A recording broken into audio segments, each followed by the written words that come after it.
आप देख रहे हैं learn of techno. Dear friend, आज हमारा थ्योरी का सेशन है जिसमें हमारा थ्योरी का 4th लेसन चल रहा है। एक वीडियो इसकी पहले हमने एक क्लियर कर लिया है, तो अगर वो पहले का वीडियो आपने नहीं देखा है तो डिस्क्रिप्शन में आपको लिंक मिल जाएगा, वहाँ से आप इससे पहले का वीडियो वो देख सकते हैं। आज हम पढ़ने वाले हैं मार्किंग टूल्स के बारे में, जिसमें हमारा सरफेस गेज चल रहा था, उसके यूज़ के बारे में आप आगे पढ़ेंगे। आगे कुछ और डिटेल्स रहेगी, कुछ और हम पॉइंट्स वो आज की क्लास में क्लियर करेंगे। ठीक है, तो चलिए क्लास को शुरू करते हैं। तो फर्स्ट इसमें हमसे पूछा गया है, क्या बताया गया है सरफेस गेज के यूज क्या क्या होते हैं, यानी कि सरफेस गेज है वो यूज कैसे करते हैं, किन कामों के लिए इन्हें प्रयोग में लाया जाता है। तो इसके द्वारा जॉब के ऊपर 1/64 इंच और 1/2 मिलीमीटर की शुद्धता में मार्किंग की जाती है। किसके द्वारा? Surface gauge. अब सरफेस गेज के दो और नाम भी होते हैं। सरफेस गेज के दो और नाम कौन से होते हैं? तो मार्किंग ब्लॉक, ठीक है, और दूसरा तो वो होता है स्क्राइबिंग ब्लॉक। ठीक है, एक होता है मार्किंग ब्लॉक, एक होता है स्क्राइबिंग ब्लॉक, और इसको सरफेस गेज भी कहते हैं। ये तीन नाम आपको मैंने पीछे की क्लास में भी क्लियर करवाए हैं, आप इनको नोट कर लीजिए, बहुत ही इंपॉर्टेंट है ये। ठीक है, सेकंड है इसका वी ब्लॉक की सहायता से गोल रोड का सेंटर निकालने के लिए। अब वी ब्लॉक की सहायता से गोल रोड का सेंटर कैसे निकालेंगे? तो जैसे कि ये क्या है, हमने यहाँ पर क्या रख दिया, एक वी ब्लॉक रख दिया, ठीक है, इसके ऊपर हमने क्या रख दिया, गोल रोड रख दिया। अब इसकी क्या सेंटर हाइट तक हम क्या कर लेंगे, इसको खोल लेंगे, स्क्राइबर को, सॉरी सरफेस गेज को। उसके बाद एक लाइन ऐसे लगा देंगे, फिर इसको घुमाएंगे तो ये क्या होगा, एक लाइन ऐसे भी लग जाएगी, तो यहाँ पर क्या आ गया, हमारा सेंटर पॉइंट निकल कर आ गया। ठीक है, ऐसे क्या गोल रोड का केंद्र भी निकाल सकते हैं। थर्ड हमारा है लेथ मशीन पर जॉब को चक के अंदर फिट करते समय इससे जॉब को जांचा जाता है कि वह सेंटर में बंधी है या नहीं है। अब लेथ मशीन पर जॉब को सेंटर में बांधने के लिए भी हम किसका यूज करते हैं? तो स्क्राइबिंग ब्लॉक, मार्किंग ब्लॉक या सरफेस गेज का यूज वो किया जाता है।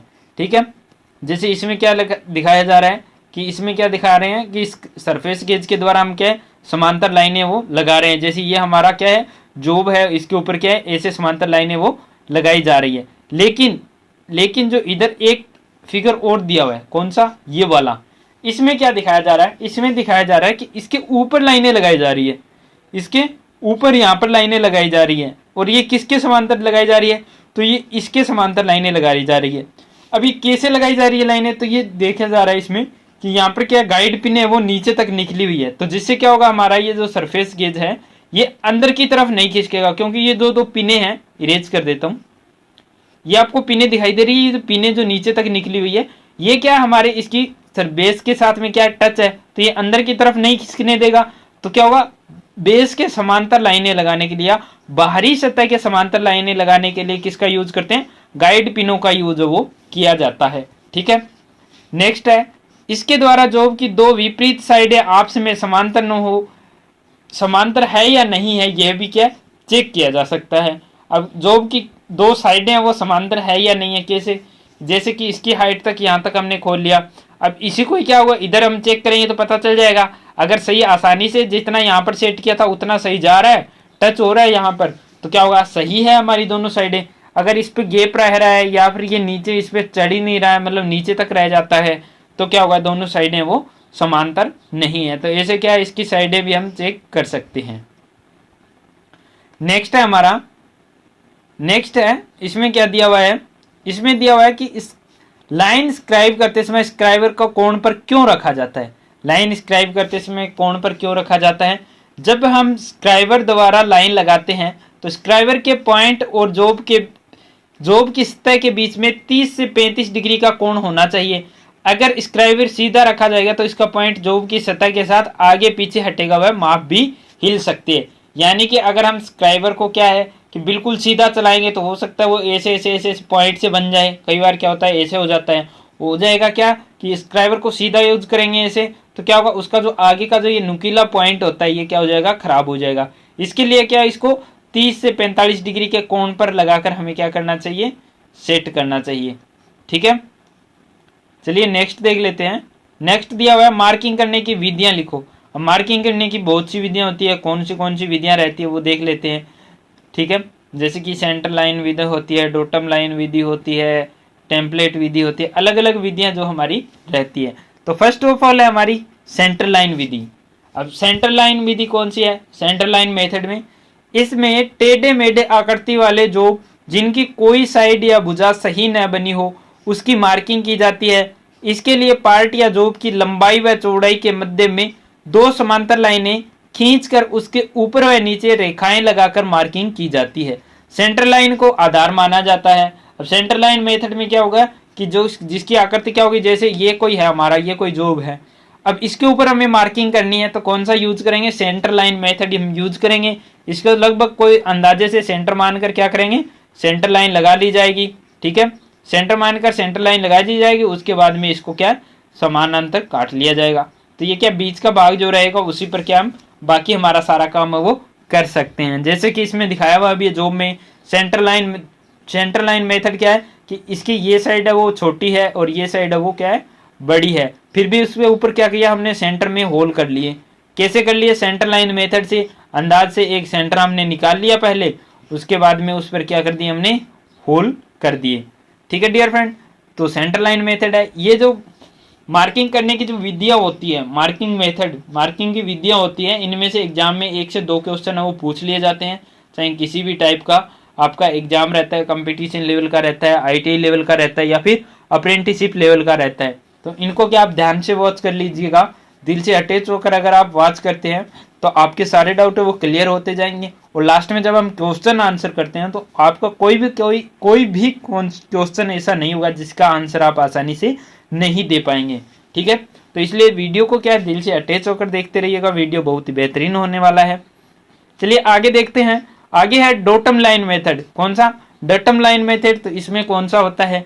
इस विधि में पहले जॉब की दो संलग्न भुजाओं को 90 डिग्री के कोण पर तैयार कर लिया जाता है तथा एक सतह को भी शुद्ध समतल बनाया जाता है। इसी भुजाओं के आधार पर बनाकर क्या पूरी मार्किंग की जाती है। जैसे हम क्या वर्कशॉप में नॉर्मल कौन सी यूज करते हैं? तो डॉटम लाइन मेथड है वो यूज करते हैं। हम क्या करते हैं कि दो साइड है वो राइट एंगल में बना लेते हैं, उसके बाद क्या है पूरे जॉब पर मार्किंग करके बाकी भाग की कटिंग हम कर देते हैं। ठीक है, तो वो कौन सा मेथड होता है? डॉटम लाइन मेथड विधि के द्वारा हम क्या करते हैं? मार्किंग वगैरह करते हैं हमारे जॉब के ऊपर। ठीक है डियर फ्रेंड, चलिए आगे देख लेते हैं। थर्ड में कौन सी दिया हुआ है? टेम्पलेट मेथड दिया हुआ है। अब टेम्पलेट के द्वारा हम कैसे मार्किंग करते हैं? तो टेम्पलेट मेथड में क्या है, इस विधि में जॉब की आकृति की टेम्पलेट होती है। जैसे कि हमारा ये कोई जॉब है, ठीक है, सॉरी इसको इरेज कर देता हूं। हमारा कैसा जॉब है? हमारा कोई इस शेप में जॉब है। ठीक है, इस शेप में क्या हमारा कोई जॉब बना हुआ है। ठीक है, जिसका क्या हमारे पास कोई भी फिक्स साइज नहीं है, तो क्या है टेम्पलेट की जाती है, जिससे जॉब की सतह पर रखकर स्क्राइबर द्वारा मार्किंग की जाती है। इसमें मार्किंग ज्यादा शुद्ध साइज में नहीं होती है। तो जैसे इस टाइप का हमारा ये जॉब है, तो इसी के अनुसार का क्या करेंगे, हम एक टेम्पलेट तैयार कर लेंगे। इसी के आकार का क्या कर लेंगे, एक हम टेम्पलेट है वो तैयार कर लेंगे। ठीक है, ऐसा हमने टेम्पलेट तैयार कर लिया।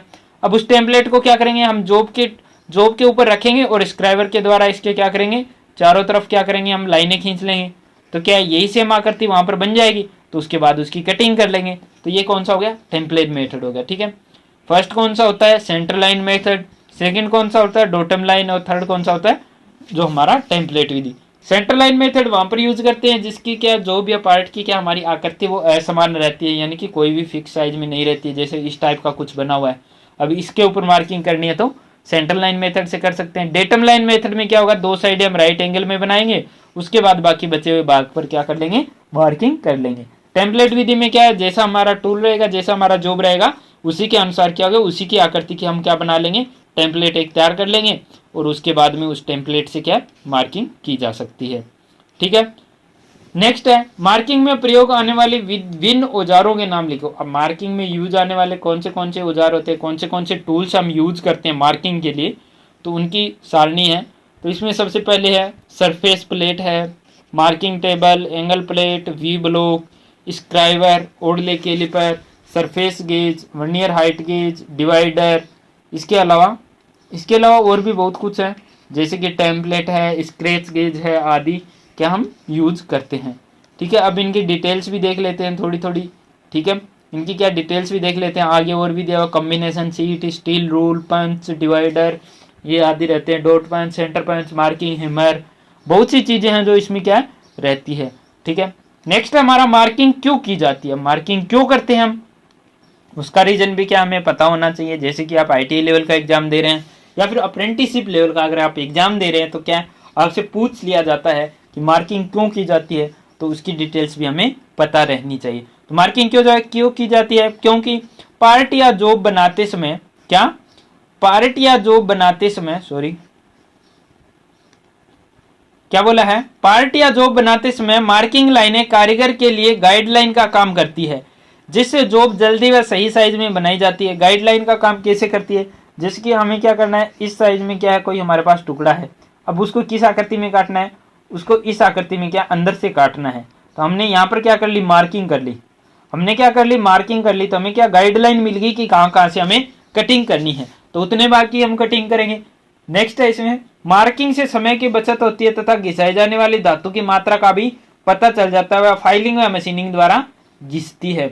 ठीक है कि अब क्या है, इस टाइप का हमें जॉब है तो हमें पहले पता है कि क्या करना पड़ेगा, सबसे पहले हमें क्या करना पड़ेगा, ड्रिल होल करना पड़ेगा। उसके बाद में क्या होगा, चीजल द्वारा इस वेस्ट मटेरियल को निकालना पड़ेगा। उसके बाद में फाइल द्वारा हमें क्या फाइलिंग करके इसको उचित आकार में बनाना रहेगा। ठीक है, नेक्स्ट क्या दिया हुआ है, नेक्स्ट है इसमें मार्किंग करने से जॉब को बार बार मापने की आवश्यकता नहीं होती है। अब क्या हमने एक बार में क्या है जॉब को सही माप कर मार्किंग कर लिए, तो उसको बार बार आप मापने की आवश्यकता नहीं होती है। जब वो शुद्ध साइज के नजदीक जाता है तब हम उसको क्या है माप कर चेक कर सकते हैं।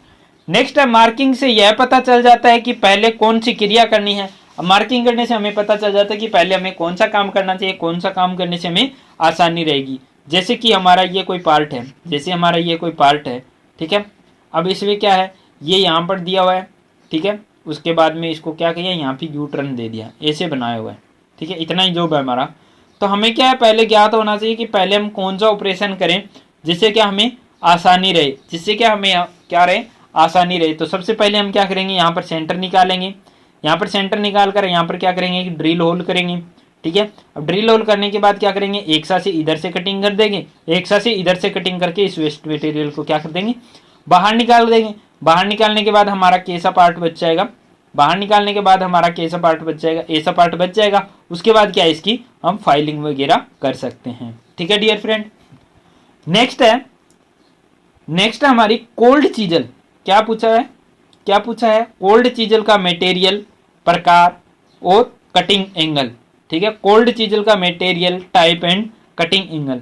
अब कोल्ड चीजल का कटिंग एंगल कितना रखते हैं हम, मटेरियल कौन सा होता है, किस धातु की बनी होती है, कोल्ड चीजल कौन सी होती है, हॉट सेट कोल्ड सेट कौन सा होता है। तो छेनी का एक हेड कटिंग टूल होता है, इसका प्रयोग वहां किया जाता है जहां पर हेक्सा व फाइल द्वारा धातु को काटना क्या हो, मुश्किल हो। यहाँ पर जहां पर हम एक्साइंग नहीं कर सकते या फाइलिंग नहीं कर सकते, वहां पर चीजल द्वारा क्या कर सकते हैं, हम चिपिंग कर सकते हैं।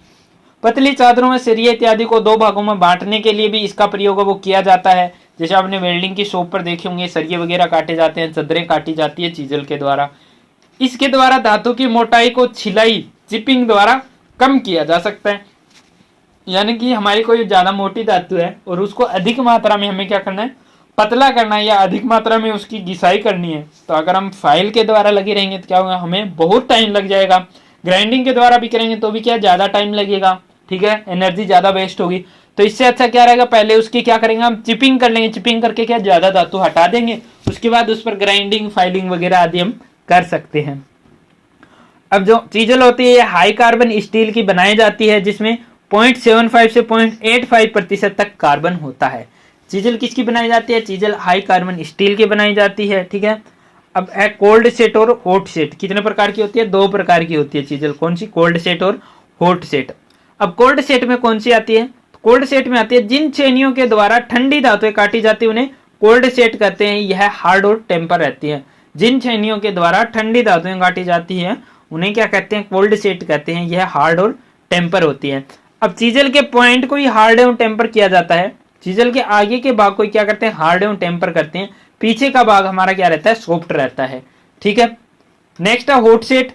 तो जिन छेनियों के द्वारा गर्म धातुओं को काटा जाता है उन्हें हॉट सेट कहते हैं। इस प्रकार की छेनियां हार्ड एवं टेम्पर नहीं होती है। अब हार्ड एवं टेम्पर हॉट सेट की चीजल को क्यों नहीं करते हैं, तो हॉट सेट चीजल को हार्ड एवं टेम्पर इसलिए नहीं करते हैं क्योंकि उसके द्वारा क्या करते हैं, हम गर्म धातुओं को काटा जाता है। तो जैसे हम गर्म धातु को काट रहे हैं और हार्ड और टेम्पर पहले से की हुई है तो उसका क्या होगा, टेम्पर है वो खराब हो जाएगा। चीजल गर्म धातु के संपर्क में आएगी तो गर्मी ज्यादा होगी, चीजल ज्यादा गर्म होगी तो उसका क्या टेम्पर खराब हो जाएगा और उसका टूटने का डर है वो बढ़ जाएगा। इसलिए क्या उसको हार्ड एवं टेम्पर नहीं किया जाता है। लेकिन सॉफ्ट जो चीजल रहती है, सॉरी कोल्ड सेट जो हमारा रहता है उसको क्या हार्ड एवं टेम्पर किया जाता है, लेकिन आगे के भाग को ही।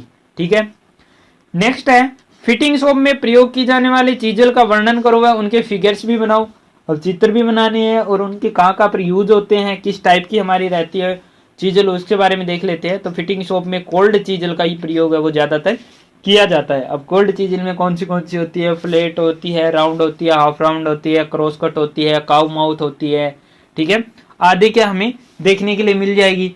तो सबसे पहले हमारी है फ्लैट चीजल। फ्लैट चीजल, इस चीजल का प्रयोग है वो वायर, फ्लैट, सीट और रोड आदि काटने के लिए किया जाता है। इसका प्रयोग चिपिंग करने के लिए भी किया जाता है। इसकी धार होती है वो वी आकृति की बनी हुई होती है। आगे से धार कैसी होती है, वी आकृति में बनी हुई होती है। फ्लैट चीजल का प्रयोग हमारे द्वारा क्या होता है, ज्यादातर किया जाता है। ज्यादा साधारण कामों के लिए किसका यूज करते हैं, तो फ्लैट चीजल का यूज किया जाता है। ठीक है, नेक्स्ट है क्रॉस कट चीजल। नेक्स्ट क्या है, क्रॉस कट चीजल, तो इसे केप चीजल भी कहते हैं। अब ये क्या है, कई बार कंपटीशन लेवल में एक क्वेश्चन है वो ज्यादातर पूछा जाता है कि क्रॉस कट चीजल को दूसरा नाम भी पूछ लिया जाता है, केप चीजल कहते हैं, या केप चीजल का दूसरा नाम क्या है, क्रॉस कट चीजल होता है। इसका कीवेज बनाने के लिए प्रयोग किया जाता है। इसका प्रयोग किसके लिए करते हैं हम, कीवेज की मार्किंग वगैरह, सॉरी कीवेज आदि बनाने के लिए किया जाता है। ठीक है, जैसे कि आगे फिगर में दिखाया हुआ भी है, फिगर में दिखाया हुआ भी है, ये हमारी फ्लैट चीजल है, ये कौन सी है, क्रॉस कट चीजल है। ये कीवेज बना रही है और यह क्या कर रही है, सरफेस को कटिंग कर रही है। Flat and cross cut chisel आपको दिखाई दे रही है। ये फ्लैट चीजल है, ये क्रॉस कट चीजल है। अब क्रॉस कट चीजल है, इसके द्वारा आयताकार और चौरस ग्रू बनाए जाते हैं।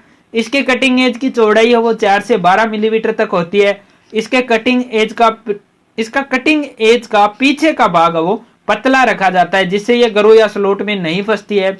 इसका फोर्जिंग एंगल 30 डिग्री व कटिंग एंगल है वो 60 डिग्री होता है। क्रॉस कट चीजल होती है वो पीछे से क्या होती है, चपटी रहती है। क्रॉस कट चीजल है वो पीछे से क्या रहती है, चपटी रहती है, ताकि आगे से क्या ये स्लोट बनाती हुई चल रही है कि वेज या स्लोट बनाती है तो पीछे का भाग क्या उसमें फंस ना सके, पीछे का भाग क्या उसमें फंस ना सके, इसलिए क्या ये पीछे से चपटी रखी जाती है।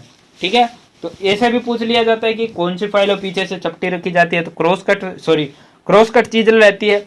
और ऐसे भी पूछ लिया जाता है कि कौन सी चीजल है जिसको पीछे से पतला रखा जाता है ताकि स्लोट या ग्रू में नहीं फंस सके, तो इसके लिए क्रॉस कट चीजल आएगा।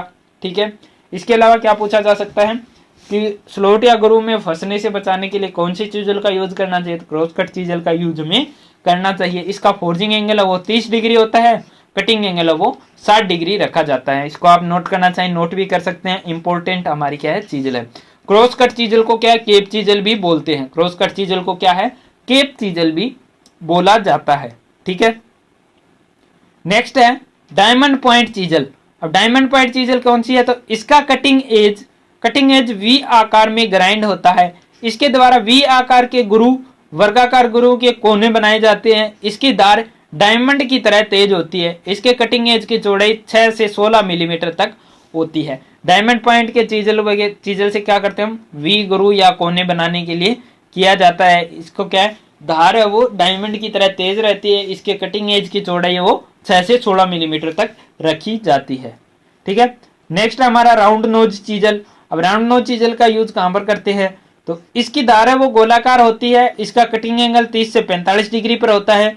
इसका कटिंग एंगल कलम की तरह बना हुआ होता है। इसका प्रयोग ऑयल गुरु काटने, जो कि सुराख सेंटर में से बाहर हो उसे सेंटर में लाने के लिए कि इसका यूज करते हैं। राउंड नोज चीजल का यूज कहाँ कहाँ करते हैं, ऑयल गुरु काटने के लिए, और होल अगर सेंटर आउट हो गया तो उसे सेंटर में लाने के लिए राउंड नोज चीजल का यूज है वो किया जाता है। जैसे कि आपको फिगर में दिखाया हुआ है, सामने आप क्लियर देख सकते हैं ये क्या है, राउंड नोज चीजल है। इसके क्या आगे से नोज क्या है, राउंड है।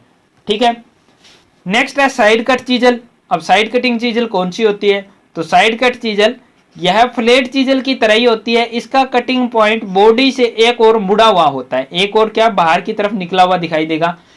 इसका फोर्जिंग कोण 25 डिग्री तक और कटिंग एंगल 60 डिग्री तक होता है। इसका प्रयोग कीवेज या वर्गाकार गुरु के स्लॉट बनाने के लिए किया जाता है। ठीक है, एक साइड क्या होगा, थोड़ा सा बाहर निकल के ए से बना होगी, ये क्या बनी होगी, ए से बनी होगी। ठीक है, तो इसका प्रयोग किसके लिए करेंगे, कीवेज या वर्गाकार गुरु के स्लॉट बनाने के लिए साइड कट चीजल का यूज है वो किया जाता है। ठीक है, नेक्स्ट है हमारा cow mouth chisel. Cow mouth chisel कौन सी होती है, तो इसकी धार की आकृति गाय के मुंह जैसे होती है। इसका प्रयोग चादरों को गोल काटने व उसमें गोल सुराख बनाने व कास्टिंग के जॉब के भागों को उड़ाने के लिए किया जाता है। कई बार क्या होता है कि ज्यादातर ये क्वेश्चन पूछा जाता है कि कास्टिंग के जॉब के भागों के उड़ाने के लिए कौन सी चीज यूज करते हैं, तो काउ माउथ चीजल का यूज है वो किया जाता है। या कास्टिंग के पार्ट का वेस्ट मटेरियल हटाने के लिए किस चीजल का यूज करते हैं, तो काउ माउथ चीजल का यूज है वो किया जाता है। नेक्स्ट हमारा वेब चीजल। इस प्रकार की चीजल का प्रयोग चेन ड्रिलिंग के बाद रफ मटेरियल को अलग करने के लिए किया जाता है। चेन ड्रिलिंग कौन सी होती है, तो ऊपर फिगर दिया हुआ होगा, ये देखिए डियर फ्रेंड, ये क्या दिया हुआ है, वेब चीजल का यहाँ पर हमें यूज दिया हुआ है। वेब चीजल कहाँ पर काम आती है, जहां पर चेन ड्रिलिंग की हो। अब चेन ड्रिलिंग कहां पर करते हैं, जैसे कि हमारा कोई पार्ट है, अब इसका क्या है, बीच से यहाँ से ये टुकड़ा निकालना है, तो इस पर क्या करेंगे, पहले यहाँ पर ड्रिल कर लेंगे। पहले यहाँ पर क्या कर लेंगे, सभी जगह पर हमारे द्वारा ड्रिल कर ली जाएगी, जैसे कि ये यहाँ पर ड्रिल किया हुआ है इसके द्वारा। ठीक है, अब उसके बाद में क्या, ड्रिल करने के बाद जो बीच में जो धातु बच जाती है, एक होल से दूसरे होल के बीच में जो धातु बच जाती है, उसको कट करने के लिए किसका यूज करते हैं, वेब चीजल का यूज है वो किया जाता है। उसके बाद क्या, उस धातु को क्या अलग निकाल दिया जाता है। ठीक है, नीचे फिगर्स भी दिए हुए हैं सभी के, तो उसको भी हम देख लेते हैं। जैसे फिगर दिया हुआ है इसमें देख लेते हैं हम, फ्लैट चीजल है, क्रॉस कट चीजल है, डायमंड पॉइंट है, राउंड नोज है, ठीक है, काउ माउथ है, ये क्या वेब चीजल है, आदि क्या हमें दी हुई है। ये कौन सी है, साइड कटिंग के लिए कौन सी होती है, जिसके द्वारा क्या है स्लॉट वगैरह आदि बनाने हैं, तो उसके लिए क्या साइड कट चीजल का यूज हम करते हैं। ऊपर इनके यूज दिखाए हुए हैं। नेक्स्ट है हमारा मशरूम हेड चीजल से आप क्या समझते हैं। अब मशरूम हेड चीजल भी होती है हमारी। मशरूम हेड चीजल कौन सी होती है, तो मशरूम हेड चीजल से आप क्या समझते हैं, छेनी के सिरे पर हथौड़े के से बार बार चोट लगाने से उसके सिरे की धातु चारों तरफ बाहर की ओर फैल जाती है, इसे मशरूम हेड चीजल कहते हैं। ऐसी चीजल का प्रयोग नहीं करना चाहिए। हमेशा प्रयोग करने से पहले बाहर फैली धातु को ग्राइंडर द्वारा ग्राइंड कर लेना चाहिए, ताकि धातु का टुकड़ा हथौड़े की चोट से टूट कर न लग सके। अब ये क्या है, इस पर मशरूम आई हुई है। हम देखते हैं घरों में यूज करते हैं, उस चीजल के क्या होता है, हेड ऊपर से फैला हुआ होता है। ठीक है, तो ऊपर से क्या हेड फटा हुआ रहता है। उस ऐसी चीजल का हमें यूज नहीं करना चाहिए, उसे क्या कहते हैं, मशरूम हेड चीजल कहते हैं। तो उससे क्या होता है, कई बार हम चोट लगाते हैं तो उससे चिप्स निकल के हमारी बॉडी में क्या होता है, चुभ जाता है, तो क्या हमें नुकसान हो सकता है, इंजरी हो सकते हैं। तो इससे बचने के लिए क्या होती है, हमें मशरूम हेड चीजल का यूज है वो नहीं करना चाहिए। ठीक है, नेक्स्ट है क्रॉस कट चीजल का कटिंग एज पीछे से पतला क्यों होता है। जैसे कि मैंने आपको बताया था कि क्रॉस कट का चीजल का हेड है वो पीछे से क्या रहता है, कुछ पतला रहता है। क्रॉस कट चीजल का यूज हम कहा करते हैं, कीवेज या स्लॉट की चिपिंग करने के लिए। तो इसमें क्या दिया हुआ है कि क्रॉस कट चीजल का कटिंग एज पीछे से पतला होता है, ताकि ग्रू बनाते समय वह फंस ना सके, ग्रू या स्लॉट में फंस ना सके। इसके लिए क्या करते हैं, क्रॉस कट चीजल का कटिंग एज है वो पीछे से पतला रखा जाता है। ठीक है, नेक्स्ट है हमारा 5 नंबर। इसमें क्या दिया हुआ है, फ्लैट चीजल का कटिंग एज व कन्वेक्शन शक्ल में क्यों ग्राइंड किया जाता है। बहुत ही इंपॉर्टेंट क्वेश्चन है, वेरी वेरी इंपॉर्टेंट क्वेश्चन है डियर फ्रेंड, ध्यान से सुनेगा। फ्लैट चीजल का कटिंग एज कन्वेक्स शक्ल में क्यों ग्राइंड किया जाता है।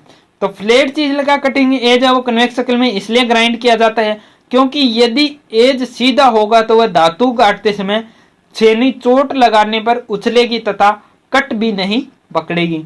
क्योंकि धार सीधी होगी तो सारी धार है वो सतह के साथ क्या होगी, लगेगी, जबकि कन्वेक्स धार होगी तो कुछ भाग ही जो की सतह के साथ लगता है और चोट लगते ही चेनी कट पकड़ लेती है। अब जो फ्लैट चीजल होती है वो क्या होती है, थोड़ी सी आगे से क्या होती है, इस शक्ल में क्या होती है, बनी हुई होती है।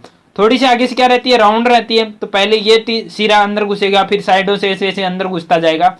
अगर ये बिल्कुल फ्लैट रहेगी तो क्या होगी, पूरा आगे का ए जब वो एक साथ धातु के अंदर धसने की कोशिश करेगा तो क्या होगा, पीछे से हम चोट लगाएंगे तो क्या होगा, वापिस ये धक्का मारेगी। तो इससे बचने के लिए क्या है, इसको थोड़ा सा गोलाई में कर दिया। और इसका एक रीजन और भी होता है, एक रीजन और क्या होता है कि अगर इसके किनारे क्या बिल्कुल फ्लैट रहेंगे तो ये क्या करेंगे, साइड से धातु में धसते जाएंगे, धातु को फाड़ते जाएंगे। अगर ये थोड़े से गोलाई में दिए हुए तो क्या ये साइड वाली धातु को क्या नुकसान नहीं पहुंचाएंगे। इसके लिए क्या यानी कि साइडों से धातु में धसने से बचाने के लिए भी क्या करते हैं, कन्वेक्स शक्ल में क्या है बनाया जाता है। ठीक है, नेक्स्ट है निम्न धातुओं के लिए फ्लैट चीजल और क्रॉस कट चीजल के पॉइंट एंगल लिखे। अभी ये क्या है, सभी धातुओं के अनुसार क्या पॉइंट एंगल है वो अलग अलग रखे जाते हैं। ठीक है, सभी धातुओं का क्या रहता है, पॉइंट एंगल है वो अलग अलग रहता है। जैसे फ्लैट चीजल है, क्रॉस कट चीजल है, इनका क्या मटेरियल है वो मटेरियल के अनुसार भी क्या एंगल अलग अलग रखा जाता है। जैसे हाई कार्बन स्टील के लिए 65 डिग्री है, ब्रास के लिए 50 डिग्री है, जिंक एल्यूमिनियम के लिए 30 डिग्री है, माइल्ड स्टील के लिए 55 डिग्री है। यानी कि सभी धातुओं के लिए क्या रखा जाता है, अलग अलग एंगल है वो रखा जाता है।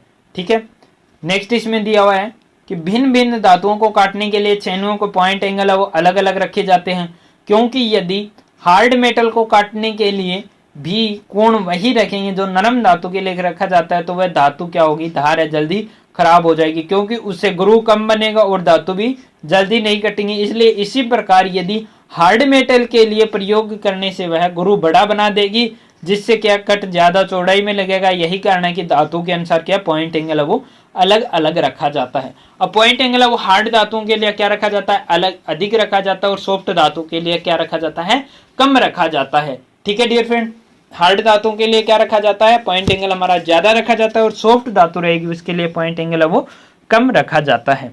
ठीक है, नेक्स्ट देख लेते हैं। इसमें नेक्स्ट में क्या दिया हुआ है, नेक्स्ट में दिया हुआ है छेनी को हार्ड एवं टेम्पर करना क्यों आवश्यक है, और हार्ड एवं टेम्पर करने की विधियां लिखो। तो हार्ड एवं टेम्पर करने की विधि हमें ज्यादा जानने के लिए इंपॉर्टेंट नहीं है, क्योंकि जो हम शीट मेटल जो हीट ट्रीटमेंट और हीट ट्रीटमेंट मेटल वाला चैप्टर क्लियर करेंगे, वहां पर आपको पता चल जाएगा कि हार्ड एवं टेम्पर क्यों करते हैं। तो छेनी को हार्ड एवं टेम्पर क्यों करना आवश्यक होता है, तो कोल्ड चीजल को हार्ड एवं टेम्पर करना जरूरी होता है। यदि हार्ड एवं टेम्पर नहीं करेंगे तो उससे ठंडी धातु को नहीं काटा जा सकता, क्योंकि इसकी धारी मुड़ जाती है, वह कटाई नहीं करती है।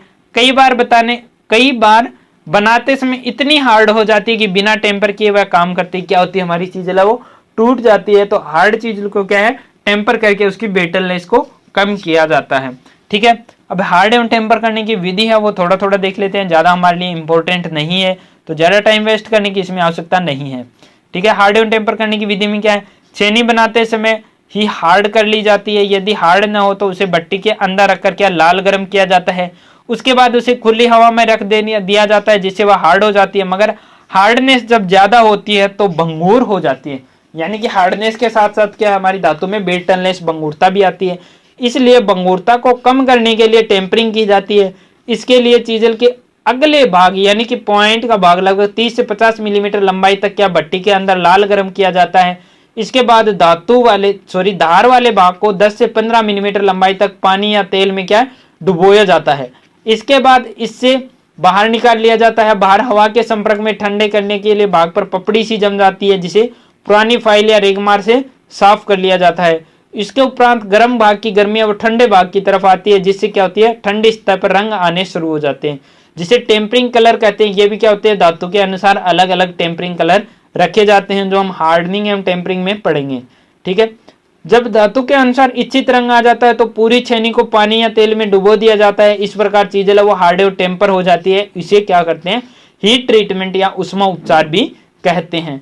ठीक है, चलिए नेक्स्ट देख लेते हैं। नेक्स्ट में क्या बोला है कि चिपिंग करते समय हमें क्या क्या सावधानियां रखनी चाहिए।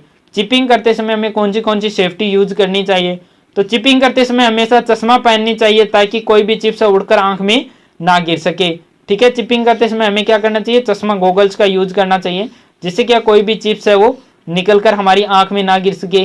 ठीक है, नेक्स्ट है चिपिंग करने वाले वर्क बेंच पर चिपिंग स्क्रीन लगी होनी चाहिए, ताकि किसी दूसरी व्यक्ति को चिप्स ना लग सके। अब जहां पर हम चिपिंग कर रहे हैं उसके सामने क्या चिपिंग स्क्रीन लगी होनी चाहिए, ताकि चिप्स उछलकर क्या है सामने वाले व्यक्ति को ना लग सके।